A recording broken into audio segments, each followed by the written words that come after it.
All right, well, Thanksgiving is, it's Thursday and travel starts today, but it likely won't be the busiest day, although crowds are expected at the airport.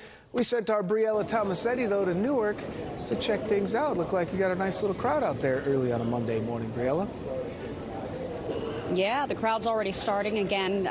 Things are mostly back to normal, Dan, just in time for Thanksgiving today. Likely a less busy and better day to travel overall compared to the rest of the week, especially with some weather, I believe, moving in tomorrow into Wednesday. Port Authority officials say that about 3 million people are expected to pass through New York City area airports between Friday, November 21st, this past Friday, through December 1st. So a 10-day period we're looking at of very busy skies. U.S. Transportation Secretary Sean Duffy is going to be here a little bit later today at 2 o'clock in the afternoon to address travelers' concerns and kind of give the rundown on what they should expect heading into the next of the week. But nationally speaking, according to AAA, 6 million U.S. travelers are expected to take domestic flights over the Thanksgiving holiday period. That's a 2% increase compared to last year.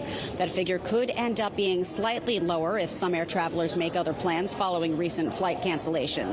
The Sunday after Thanksgiving, November 30th, is projected to be the busiest day to fly.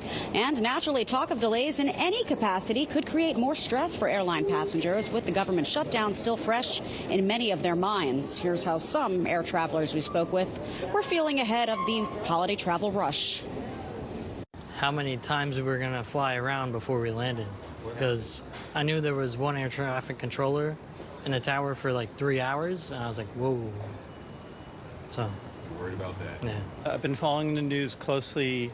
I'm just really glad for the workers that they're going to be getting paid again. It was an S show, really bad, and I'm really glad that things are back on track. Now, despite the government shutdown being over, some airports face their own unique challenges, like here at Newark, the FAA actually limits flights to 68 per hour, citing air traffic controller shortages. And that is entirely separate from the government shutdown. In years past, about 77 flights per hour were allowed to take off. And that, of course, is weather permitting. Dan, we'll send it back to you. All right, hopefully that weather does hold up. Might have some rain this week, but Mike Woods, he'll be watching that forecast. Briella, thank you very much.